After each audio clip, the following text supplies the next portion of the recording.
그날을 아직도 정확히 기억해요. 약혼 반지를 끼고 결혼 얘기를 자연스럽게 하던 저녁이었어요. 분위기는 나쁘지 않았고, 저도 마음을 열고 있었어요. 괜히 설레기도 했고요. 그런데 그녀가 조용히 말했어요. 그냥 참고로 보고 싶다고. 내 통장을 이상하게 그 말이 가볍게 들리지 않았어요. 웃으면서 휴대폰을 꺼냈지만 손에 땀이 났어요. 비밀번호를 누르는 순간 내가 사람으로 보이는지 조건으로 보이는지 헷갈렸거든요. 화면을 넘기며 설명했어요. 이게 월급 통장이고 이건 적금, 이건 예전에 깨지 못한 보험. 말은 차분했는데 마음은 계속 내려앉았어요. 그녀는 말없이 숫자를 보고 있었고 고개를 끄덕이기도 했어요. 그 침묵이 너무 길게 느껴졌어요. 그때 처음 들었어요. 결혼은 현실이라고. 사랑만으로는 안 된다고. 나도 아는 말이었는데 그날은 유난히 차갑게 들렸어요. 갑자기 우리가 앉아 있는 카페가 상담실처럼 느껴졌어요. 메뉴판 대신 계산서가 앞에 있는 기분이었어요. 그녀는 조심스럽게 말했어요. 부모님도 이 부분을 중요하게 보신다고. 집은 어떻게 할 건지, 대출은 어느 정도까지 가능한지. 질문은 합리적이었고 틀린 말은 없었어요. 그런데 이상했어요. 내 대답이 사람의 인생 계획이 아니라 상품 설명처럼 들렸거든요. 그날 집에 돌아와 혼자 앉아 있었어요. 통장 앱을 다시 열어봤어요. 숫자는 그대로인데 의미가 달라진 것 같았어요. 예전엔 내가 버텨온 시간처럼 느껴졌는데 그날 이후로는 나를 평가하는 점수처럼 보였어요. 내가 부족한 건지, 이게 당연한 건지 계속 생각했어요. 결혼을 앞두고 다들 이런 걸까? 아니면 나만 이렇게 초라해지는 걸까? 그날 이후로 결혼이라는 단어가 조금 무거워졌어요. 설렘보다는 계산이 먼저 떠올랐고, 사랑보다 조건이 먼저 떠올랐어요. 그게 시작이었어요. 우리가 서로를 바라보는 방식이 아주 조금 바뀌기 시작한 날이었어요. 그날 이후로 우리는 본격적으로 결혼 준비를 시작했어요. 웨딩 박람회에 가고, 날짜를 잡고, 드레스를 이야기했죠. 겉으로 보면 아주 평범한 과정이었어요. 친구들이 보기엔 부러울 만큼 순조로워 보였을 거예요. 그런데 이상하게 칙펄식해 마음은 계속 불편했어요. 예전엔 결혼 얘기를 하면 미래가 떠올랐는데 이제는 숫자가 먼저 떠올랐거든요. 예식장 견적서를 볼 때마다 이 돈이면 전세 보증금에 보탤 수 있겠다는 생각이 먼저 들었어요. 그녀는 현실적인 사람이었어요. 필요한 질문을 했고 미리 계산하려고 했죠. 틀린 말은 없었어요. 그런데 그 질문들이 쌓일수록 저는 점점 작아지는 느낌이 들었어요. 어느 날은 집 얘기를 하다가 말이 길어졌어요. 신혼집은 무조건 서울이어야 한다고 했고, 대출은 최대한 끌어와야 한다고 했어요. 금리는 어쩔 수 없다고, 다들 그렇게 산다고요. 저는 고개를 끄덕였지만 속으로는 계속 계산기를 두드리고 있었어요. 이자가 얼마고 매달을 나가는 돈이 얼마인지. 그러다 문득 이런 생각이 들었어요. 이 계산에 내 숨쉴 공간은 있는 걸까? 그녀는 미래를 그리는 중이었고, 저는 버틸 수 있을지를 고민하고 있었어요. 방향이 조금씩 어긋나고 있다는 걸. 그때는 애써 모른 척 했어요. 부모님 이야기가 나올 때면 더 복잡해졌어요. 양가 부모님이 원하는 조건, 기준, 체면 그 안에서 우리는 자꾸 비교됐어요. 누구 집이 더 도와줄 수 있는지, 누가 더 여유가 있는지. 사랑 이야기로 시작한 대화가 언제부턴가 회의처럼 끝났어요. 집에 돌아오면 말이 없어졌고, 샤워하면서 혼자 한숨을 쉬었어요. 내가 너무 예민한 건지, 다들 참고 지나가는 과정인지 헷갈렸어요. 그래도 그만두고 싶진 않았어요. 이미 너무 많이 왔다고 생각했거든요. 시간도, 마음도, 돈도요. 다들 결혼 전엔 힘들다고 하니까 이 정도 불안은 당연한 거라고 스스로를 설득했어요. 하지만 마음 한쪽에서는 계속 작은 소리가 들렸어요. 이게 정말 시작이어도 괜찮은지, 아니면 이미 조건에 맞춰지고 있는 건 아닌지.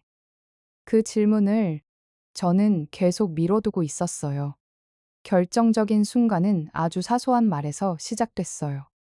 어느 저녁, 집에서 각자 휴대폰을 보고 있었는데 그녀가 갑자기 말했어요. 만약에 수입이 지금보다 줄면 결혼 계획도 다시 생각해야 하지 않겠냐고요?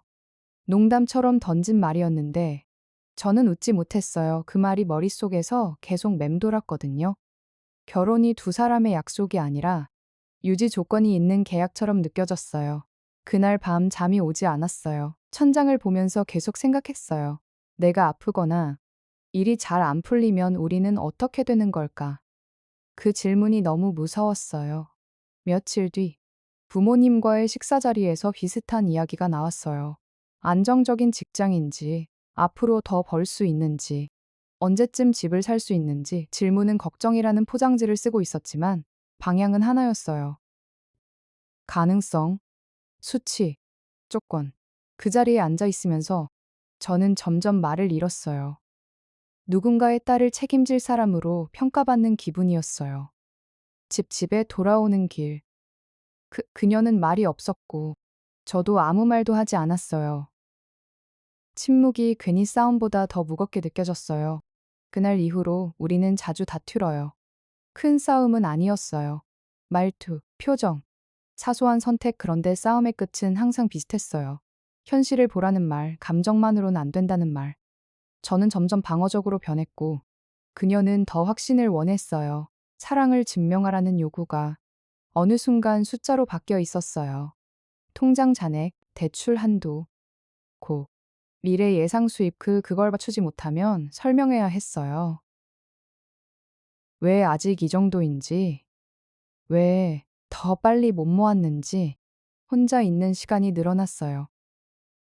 일부러 야근을 하고 집에 늦게 들어왔어요. 그게 편했거든요. 누군가의 기대를 마주하지 않아도 되니까요.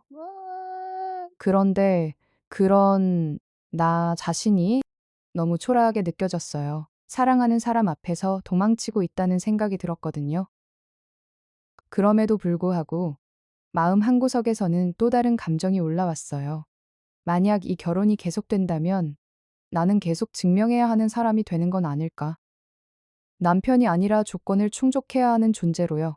그 생각이 들자 숨이 막히는 것 같았어요. 결국 우리는 결혼을 미뤘어요. 정확히 말하면 멈췄어요. 크게 싸우지도 않았고 누가 먼저 헤어지자고 말한 것도 아니었어요. 그냥 어느 순간 더 이상 다음 단계를 이야기하지 않게 됐어요. 예식장 얘기도, 집 얘기도 자연스럽게 사라졌어요. 이상하게도 마음 한쪽이 조금 가벼웠어요. 슬픈데 동시에 숨이 쉬어졌어요. 그 감정이 너무 복잡해서 한동안 스스로를 이해하지 못했어요. 그녀와 마지막으로 진지하게 대화했을 때 우리는 서로로 다른 언어를 쓰고 있다는 걸 느꼈어요. 그녀는 안정과 계획을 말했고 저는 두려움과 부담을 말했어요. 누구의 말도 틀리지 않았어요. 다만 같은 방향은 아니었어요.